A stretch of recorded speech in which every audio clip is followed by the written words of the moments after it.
what's going on, everybody? Don't touch that. Did you see? I've got it on cable, so hopefully when it comes up, you'll know, you'll see it. And I'll be upstairs if there's an issue.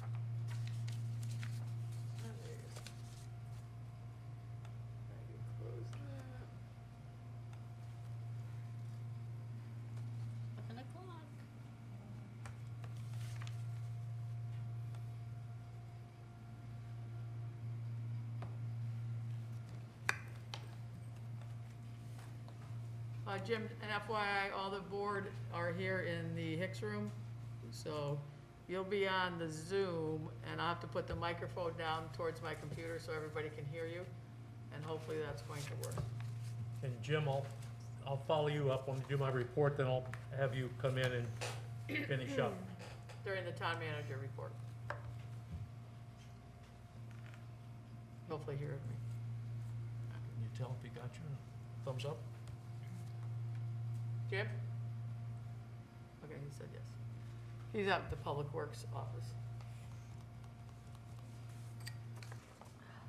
Jim, the other thing too is I told Melanie and Shaw is this meeting is on live stream off of our website. So if you have like a cell phone or another computer, you could live stream us until it's time to talk. Go to the town website at the very bottom. Contact us, it says live streams, and click on that. Because you won't see the rest of everybody but me, because they're all here. Unless anybody here wanted to go on by their phone at the same time, but we may get feedback, but we're not sure. Okay, so it's 7:01, everybody ready? Okay, good evening, everyone, and welcome to the Monday, July 20th, 2020. Board of Selectmen regular meeting. We'll start with, as we always do, with a call to order. Candace? Candace Bouchard. Todd Chwaki. Melissa Bird. Bob Geiger. Candy Perez? Sheila Sedlak. Jack Bork. Steven Sedlak. Linda Grappo. For those of you that may be watching, and Bruce is in the way back, he'll be up for the finance portion of the meeting. For those of you watching on live stream, this is our first meeting in person. We are all spread out in the room with our masks on, socially distanced. We had our temperature taken by Mr. Douglas, so we're all ready to go. This is a hybrid meeting because we weren't sure how, we want to make sure everybody was comfortable, so we have some people on, like Jim Rollins is on our Zoom meeting, but other than that, we are spread apart, and I think we look pretty good.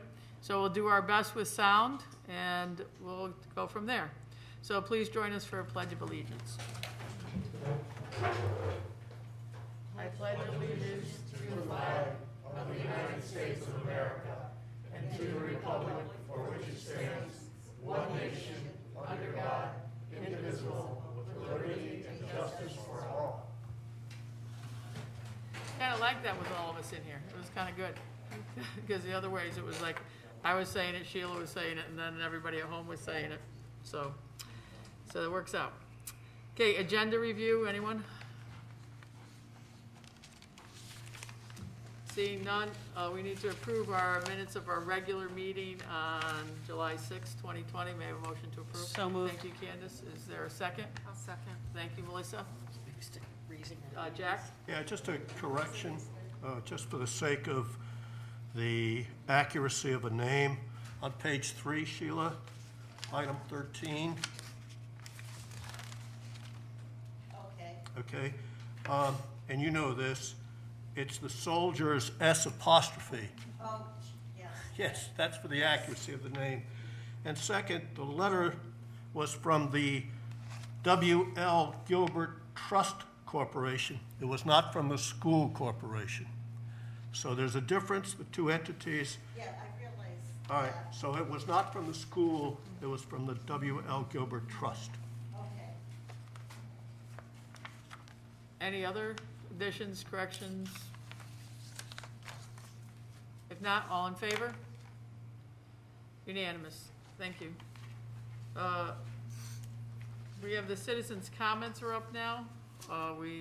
Phone number is 860-738-6958 if you'd like to call in. We also have another section coming up on item 10. So again, the regular phone number is 860-738-6958, but we do have an audience member. Anything? Nope, okay. So as we did on Zoom, I just wait a couple minutes. 738-6958. Let's see.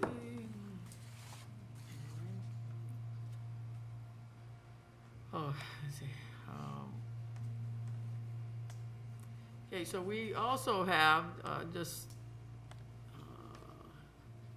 still trying to do, we also have, for everybody to know, we have a piece of technology that Mark Douglas had put in and Sheila worked on for these meetings prior to this, which is allowing us tonight to run a split screen. For those of us in the room over here, you'll see the split screen on the TV, but channel 194 is not working. Spectrum Charter has to fix it. But right now, we would be showing a split screen on the live stream YouTube channel. So right now, we're going to move to the town manager's report. So Bob? All right, let me start with the week of July 6th through the 12th.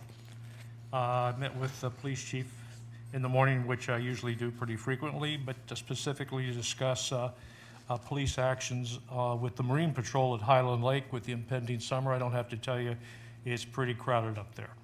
I also met with Public Works regarding various pieces of the current road plan and discussing the walking trail plans, which have been underway for quite a while. I also met with Attorney Kevin Nelligan regarding blight issues. Some of those have been delayed due to the court closing. Some of them are just complex and need quite a bit of discussion and interaction between the planning office, the attorney, and myself. We also had a Board of Selectmen meeting that evening via Zoom. Tuesday, I met with the fire chief regarding the fireworks, what we were going to do with them, and the after effect of having had them, trying to plan for the coming year. As you may know, there were a lot of fireworks that were sold via different channels than normal because so many of the major fireworks displays were shut down around the state. Unfortunately, most of those fireworks still made their way into other people's hands who weren't as qualified, and it wasn't as controlled. I think the entire state had firework issues. We had no injuries, and we had quite a few police complaints to the police and follow-up. But we actually only made one arrest, and no one was injured, thank goodness. I also met with Public Works regarding our cemeteries. We continue, as you may know, we've got 5 cemeteries to maintain.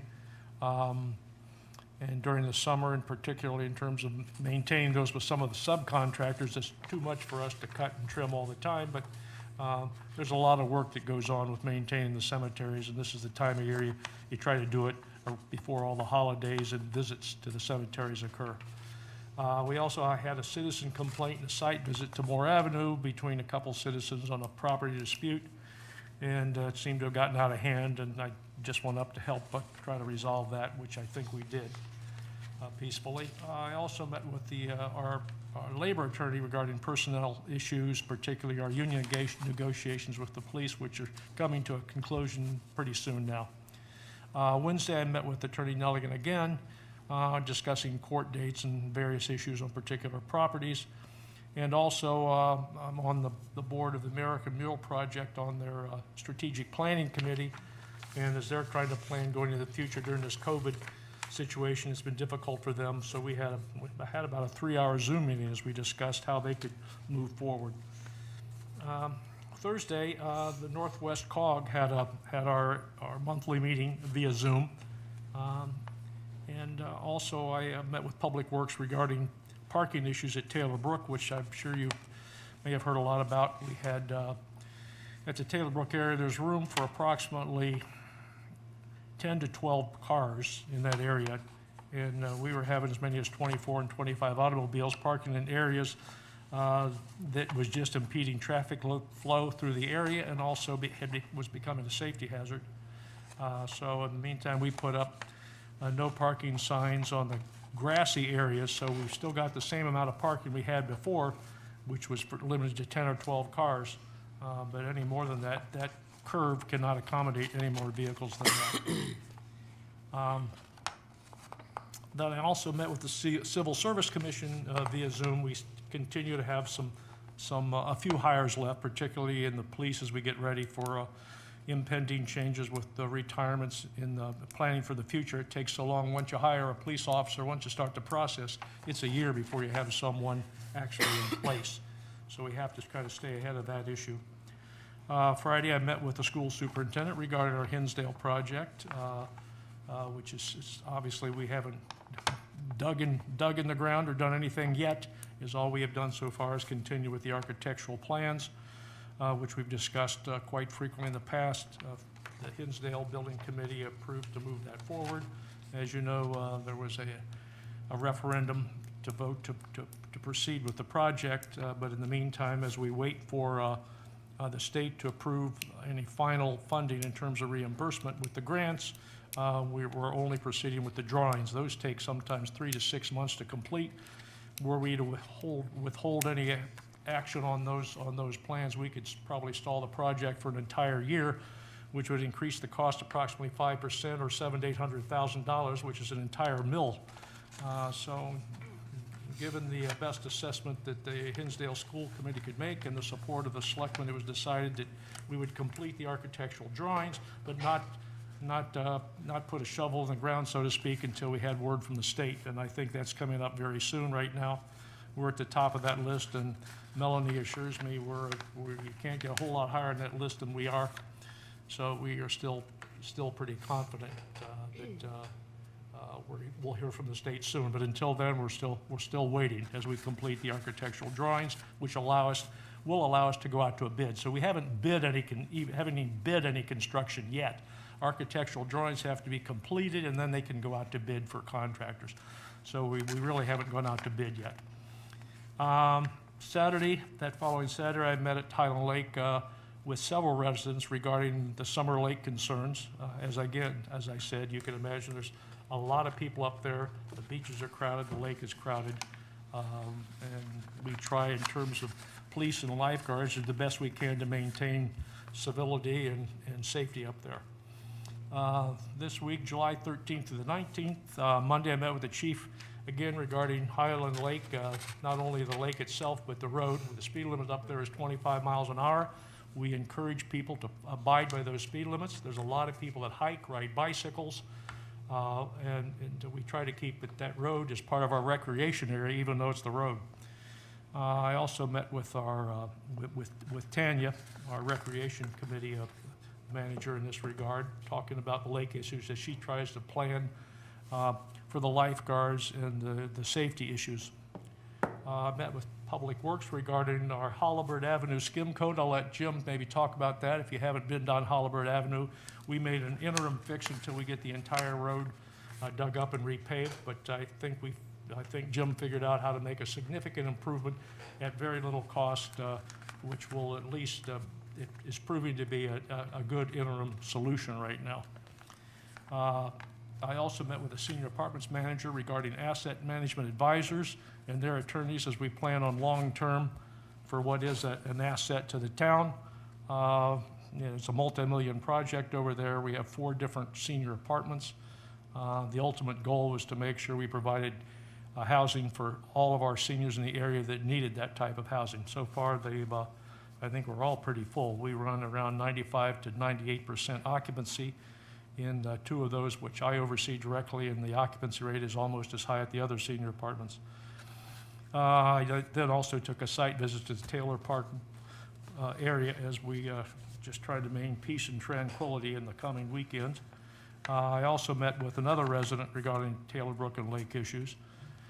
Tuesday, I met with our planning office. I met with Pam and Tanya regarding Holland, some of the Holland Beach encroachment issues which we have. Holland Beach is a very small beach. We only have accommodation for maybe 6, 7 automobiles.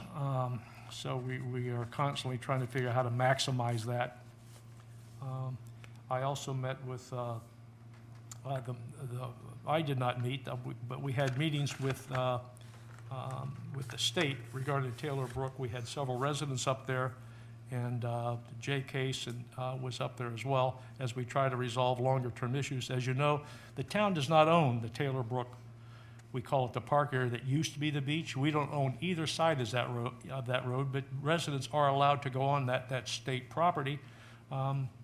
So we just try to control so that people maintain it civilly, pick up their trash, use the asset as far as they're allowed with the state. But it's not our area to police and maintain.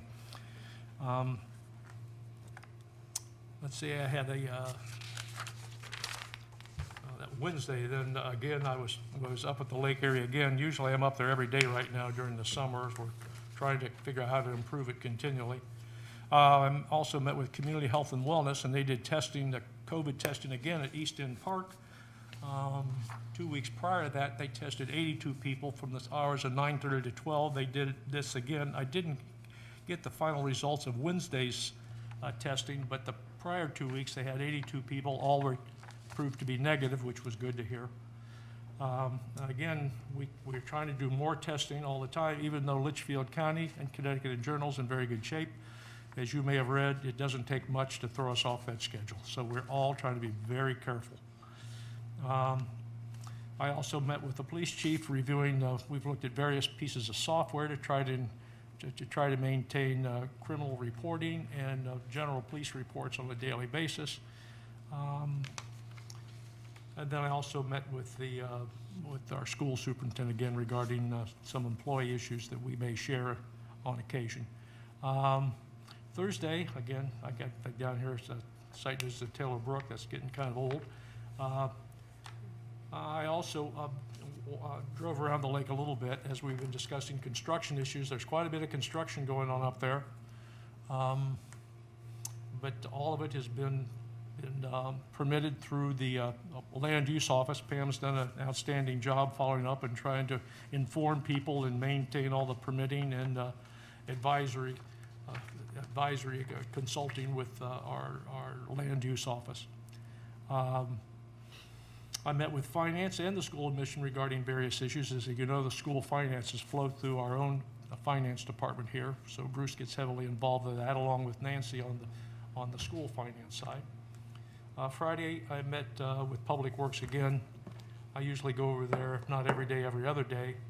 I met with Attorney Bill Ryan regarding personnel issues, and also Attorney Nelligan regarding general updates. We've done quite a bit through the summer right now. We're making quite a bit of progress on the roads and some of the other capital issues, and I'm going to have Jimmy Rollins give you a general update. He'll give you an outline, and you can ask questions after that, or I guess as we go. But let's let him go through just an overview of roads, bridges, and other capital projects within the Public Works. Is this going to work? Let's see if it's gonna work. Jim, go ahead. Let's see if it works. Jim? Ah. No, Jim. I can't hear Jim at all. Jim, we can't hear you. You gotta unmute yourself. You're muted. Maybe I can unmute you. He's muted, is what the problem is. He's gotta unmute himself. Because normally I would hear him in the computer. How about now, Jim? No, you're still muted.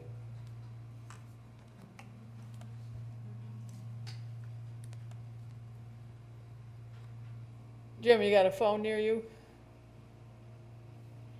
Call 860-738-6958.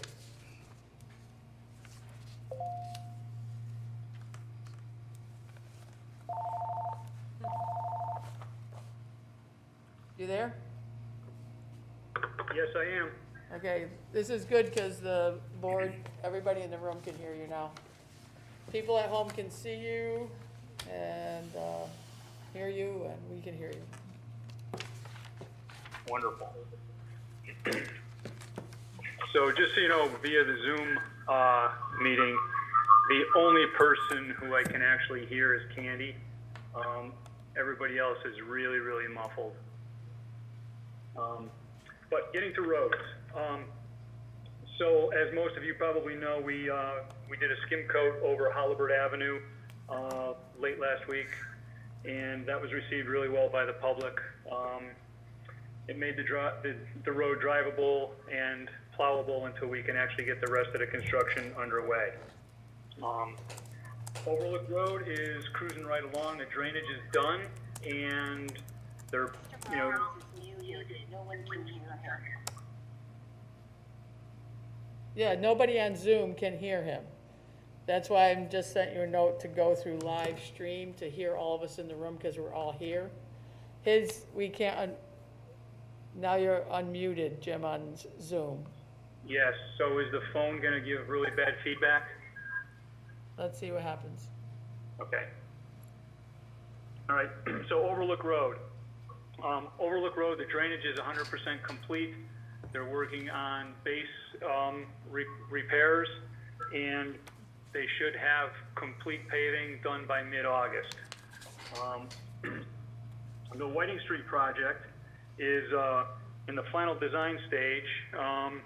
We've gone back and forth a couple of times, picked up a couple of details that needed improvements, and they're working on those right now.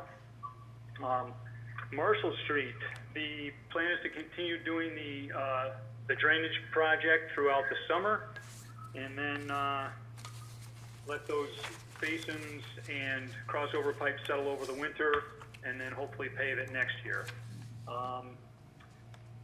So that's really about it for the movement on the roads. As far as bridges go, there are really only two bridges that are having, you know, significant action at this moment. It's Case Avenue Bridge, and we've just gotten the final engineering agreement underway, and the preliminary engineering's been started.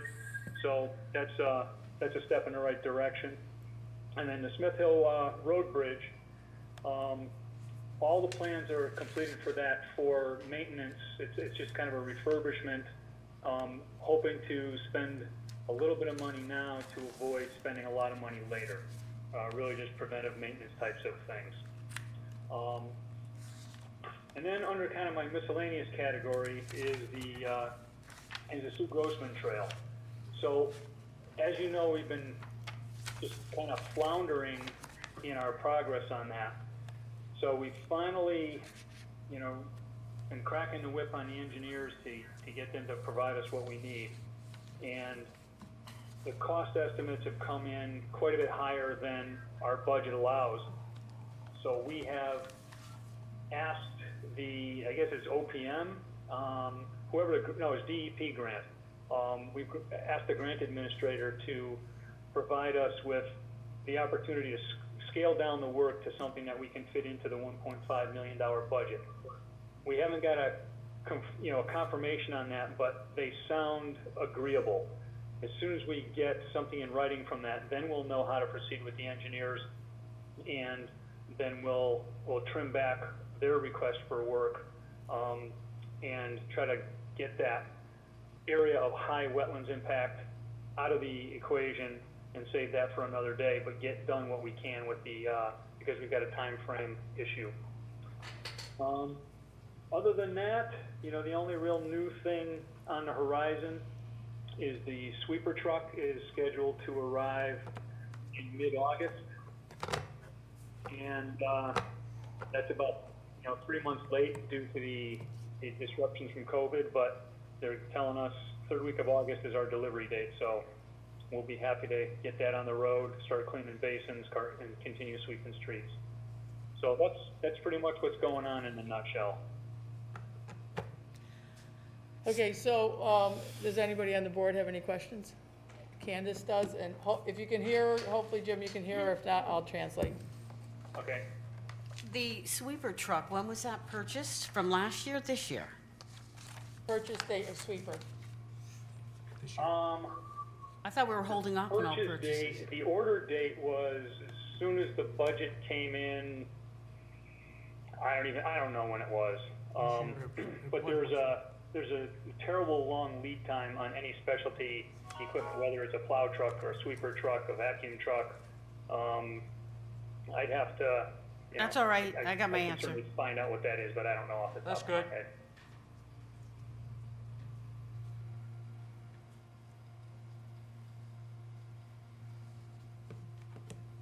We still on? Sheila, the channel 194 is up now. Any other questions here? No other questions? Jim, could you do me a favor on the website? There is 2014 to 18 road projects that have been completed. Okay, There's a few other tabs in there. Could you go through and check all those out and update it till now? The reason being is because you've done an awful lot of work since 2014, and it would be good to have it all in one place. And posted. Yeah, well, some of it's posted on, some of it not.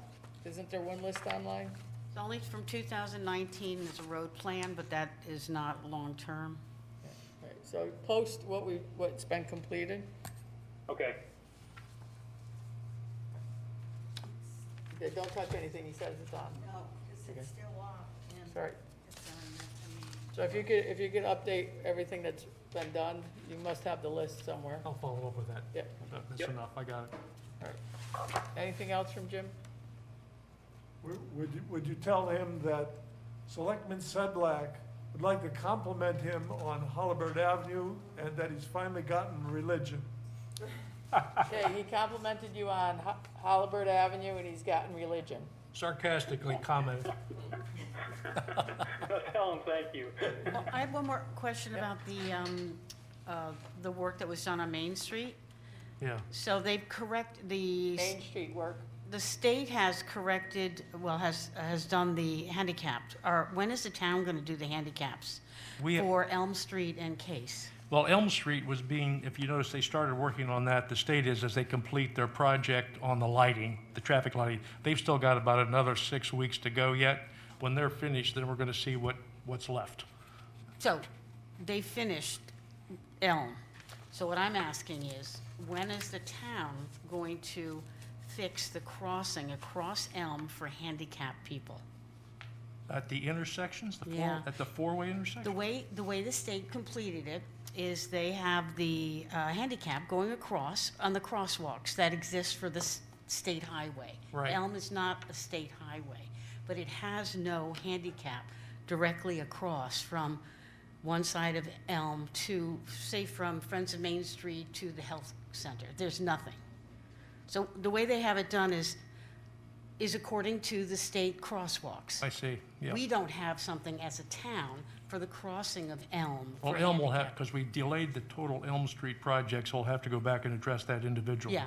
We haven't done that, but I'll make sure we do. Yeah, because they do it across the way for Bridge Street, when it's by Right. Bridge Street and Case, and probably will do Case, but we don't do it on the shop side. Okay, we'll find out. Jim, what she was talking about was crossing from Friends of Main Street to the health food corner on Elm Street. The town does not have the handicap ramps to cross Elm Street. And Case, In case the handicap ramps for the retail side. cross Main Street side to side. But if you wanted to go from the health food corner to Friends of Main Street, you would have to go out into Route 44, drive across Elm Street, and then get back on the sidewalk off of Route 44. Because I can see the state did only Instead of their having like crosswalks. having a two-way handicap, there's only a one-way handicap off the sidewalk. Well, let me get with Jim, we'll go over the So- diagrams, because we postponed that Elm Street project, and so that Bob got knows what it delayed. is. Let me work on that. I mean, But it looks fabulous. It's so nice to have those corners. they're not Done. finished with those corners. You notice some blacktop areas there yet? That's because that's going to be dug up yet. As they go back to complete, the crosswalk signs themselves have to be relocated. So whenever you see blacktop in there, that was just a temporary hold That's to cover a hole. until they get basically. everything, come back again. Any other questions for Jim that I could translate for all of you? Where'd Mark go? It's still not on 194. All right, no other questions there? Okay, thank you, Jim.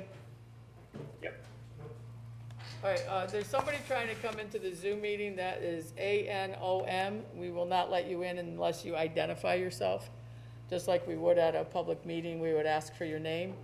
So unless you change that, number 5, trying to get into the Zoom meeting, we will not be, I will not let you in. Sorry about that. All right, Jim, you staying, you going?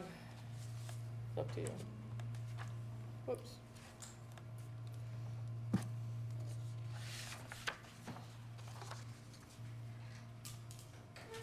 Can't hear you, Jim. For some reason. Okay. All right, so next up is our finance director's report. Good evening. I have some preliminary results for fiscal '20, which takes us through June 30th of this year, which represents 100% of the fiscal year. In your packets, you have a revenue and expenditure report for the general fund. With respect to revenues and property taxes, we've collected $24 million, which is 100% of the budget, which is about $200,000 more than last year at this time. Would like to thank all of the taxpayers for their timely payments. It really makes a difference on our cash flow. Total expenditures through June 30th are at $32.7 million, which is 96% of the budget. We will still be receiving and processing vendor invoices for the next 6 weeks, so we won't have a final number on expenditures until then. With respect to cash flow, we had $9.7 million at June 30th, of which $9.1 million was invested. And so far this year, through the first 17 days of July, we've collected $3.98 million, which is about $230,000 more than what we collected last year through the first 17 days.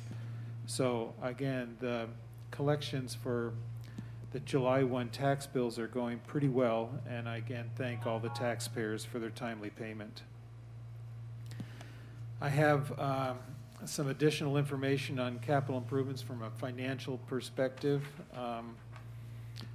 For the fiscal year 2020, the general fund budget that was approved by taxpayers made available to the capital improvement budget total appropriations of $2.349 million.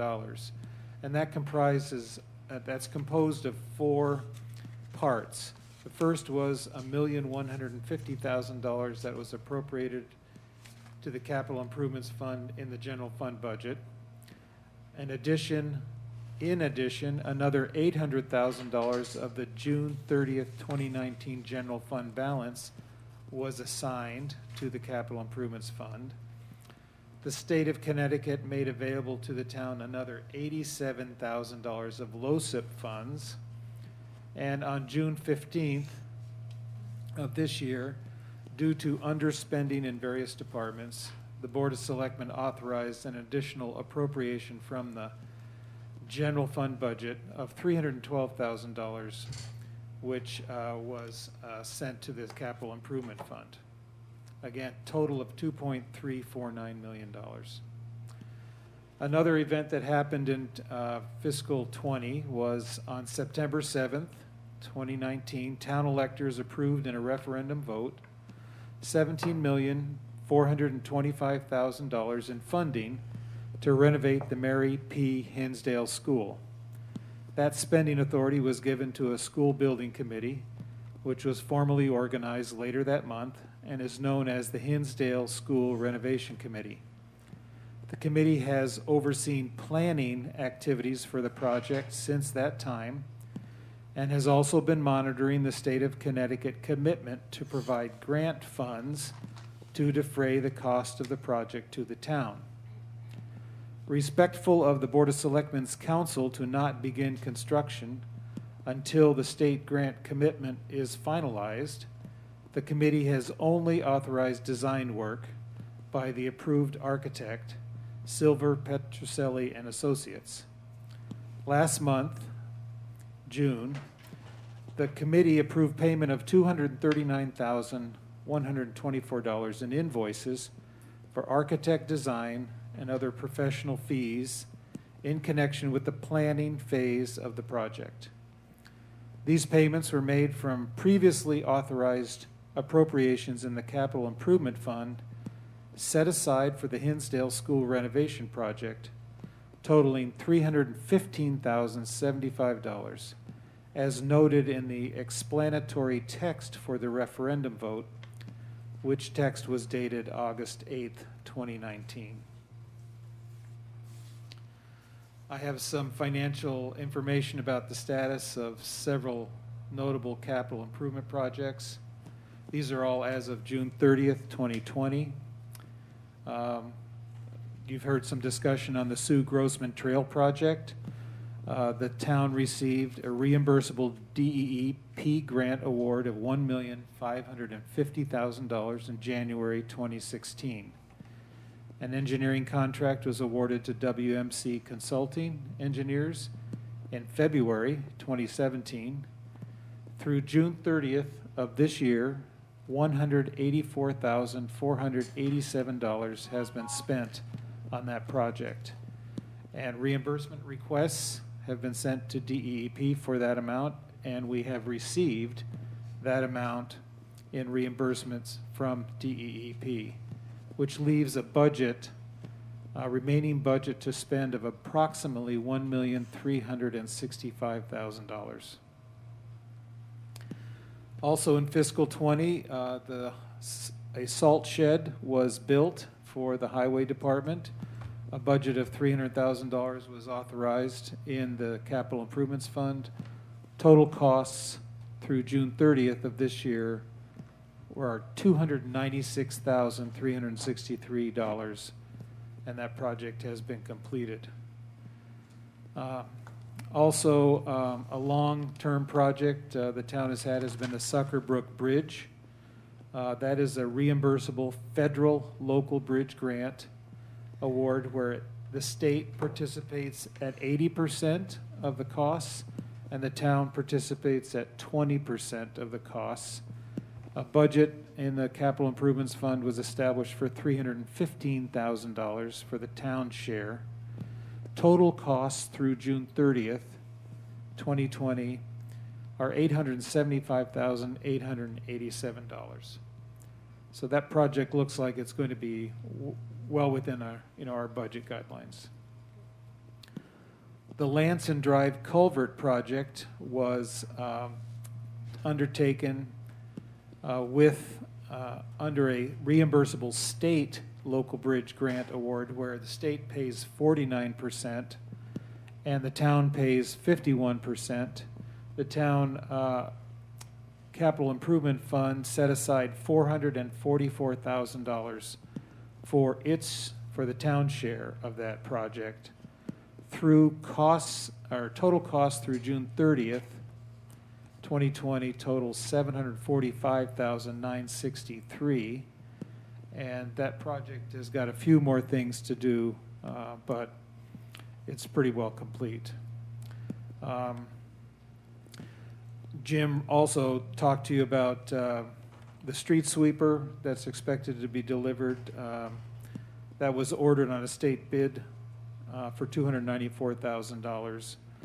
We also received or acquired a Vibramax compactor, which is a used single drum roller, last July for $35,000, which was the budget amount. A medium-duty Freightliner plow truck was delivered in January of this year for $149,809. And a heavy-duty Freightliner plow truck was delivered in February of this year for $178,321. Those are both on state bids and within the budget guidelines. So those are the highlights from fiscal 20 activity in the capital improvements fund. Anybody have any questions for Bruce? The investments that we have out there, how we, I'm sorry? investments, you know, how you invest the money as we're Capital, going along? yeah, for the Has that general slowed down, fund. has that slowed down a little bit, or are we still doing as well as we did before? Well, interest rates for investment funds, we primarily invest in the state treasurer's investment fund. Those interest rates have dropped fairly substantially, cut in half at least since the February timeframe. So we're not realizing nearly as much as we were earlier in the year. I think there was only $3,000 in interest income in the month of June for an investment of about $9 million. And normally we would have seen something closer to $10,000. So, but we still, most of the cash that we had at June 30th was involved in investments. Anybody else, any questions? Okay, well, you'll be here if we have Yeah. something, right? Next up is number 8, correspondence. Todd, did you want to do anything with the police letters in our correspondence package? Yes, I would like to recognize 2 Winston officers. Hang on. Oh, Here, grab that microphone. Send that microphone over. Or pick a microphone. We're all just trying to socially distance. Todd has a good voice. But Trying to say I'm loud. I didn't say that. You said you had a good voice. I'd like to recognize 2 Winchester officers, Sergeant Robert Versconi and Officer Brian Fiella. They were both recognized by the chief for their professional conduct and action in a life-saving event of an elderly male who had a heart attack. They provided care until the Winston area ambulance arrived with paramedics from Trinity Health, and as of this writing, the individual was saved, and they should be recognized for that. Once again, that's Sergeant Robert Versconi and Officer Brian Fiella.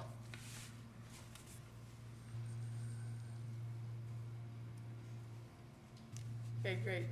Anybody else with correspondence? They wanted to highlight?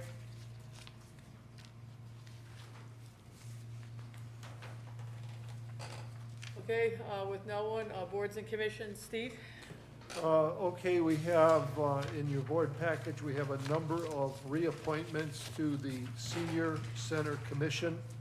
I will, these are, again, reappointments, so I will nominate each person, look for a second, and we can vote on them individually.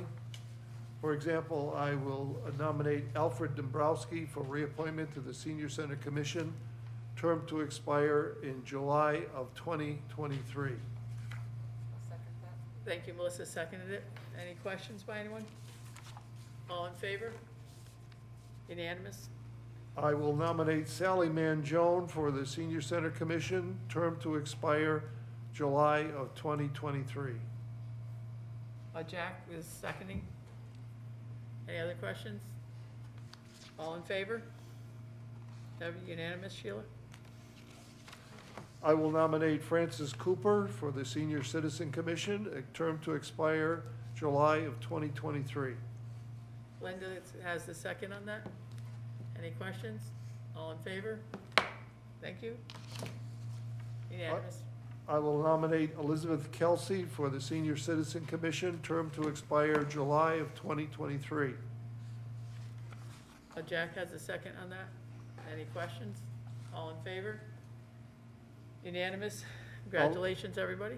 No, one more. I will nominate Don Fancher to the Senior Citizen Commission, a term to expire July of 2023.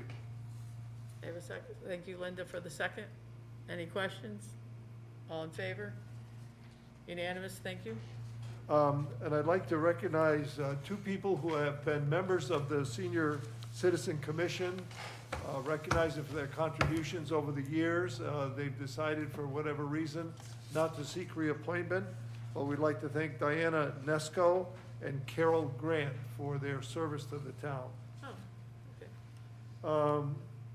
We have, I think you may have gotten an email today from Lori, sort of a last-minute thing, that Keith Wilson has been continuing as a member of the Torrington Area Health District, but his term actually expired in April of 2020. So I would like to nominate Keith Wilson for reappointment to the Torrington Area Health District, term to expire on April 20th, 2023. Second. Okay, thank you, Candace, for the second. Any questions? Torrington Area Health, placed down in Torrington for most board meetings. Okay, all in favor? Unanimous, thank you. And just the final thing, the question arose at our last meeting about a member of the Economic Development Commission, question of residency. I've checked with Lori, and what we understand is that the person owns property in Winston, owns a house that was being renovated. We're not sure if she's currently living in the house, but she's been attending meetings of the EDC and participating member. So Steve, I don't know if the committee, I think it's inland. It's inland wetlands. Inland. thank you very much, it's inland wetlands. So I don't know if the selectmen want further information, but that's what we know at this particular point. I think we want to know when they start meeting in person, if she will be attending in person. Which means that she should be contacted to ask if she will be attending in person. Like, if her house is, if the cottage is being renovated or the house is being renovated, if she will attend in person once IWWC starts meeting in person. Okay, That was the question that was brought to us. okay. Do we have any idea when IWC is They going to go meet on the third Wednesdays, third but I Wednesdays? don't know when they're going in person. Okay, I think we're the first to go in person. No one else is scheduled live yet. But before we got to in person, somebody came to us. We didn't, I had no way of knowing, so. okay, all right. I'll get further clarification for our next meeting, but otherwise, that's it for now. Candace? What about Laura Kozlowski? Are we not, we haven't nominated her for EDC? She's on it, she's attending. Did you nominate her? Did you appoint her? No, I think I did, because I appoint the interims. If they're, You're fulfilling a, Yes, so I right, did. right, so she was fulfilling someone else's Right. position? yes. Oh, She's okay. finishing off a term, and she is in. Okay. There's nothing we can look on our town page to see that. Okay, So. she just joined the last meeting. Okay. Anything else for boards or commissions? If not, we'll move to citizens' comments. If you'd like to speak, you can call us at 860-738-6958, like Jim Rollins did a little while ago, or you may speak to us in person here in this room. Anyone?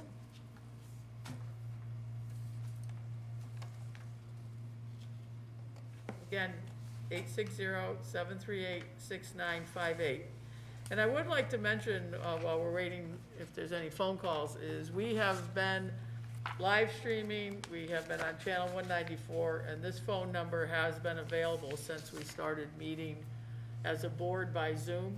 So everything has been available in public as it was before, probably more so because we added the live stream, which we did not have before, before this past March, April. So again, if you'd like to contact us, we have 860-738-6958. What is it, we say it 3 times, Steve? Or our teachers, we do wait time? Wait. Okay, so selectmen's comments and reports, anyone?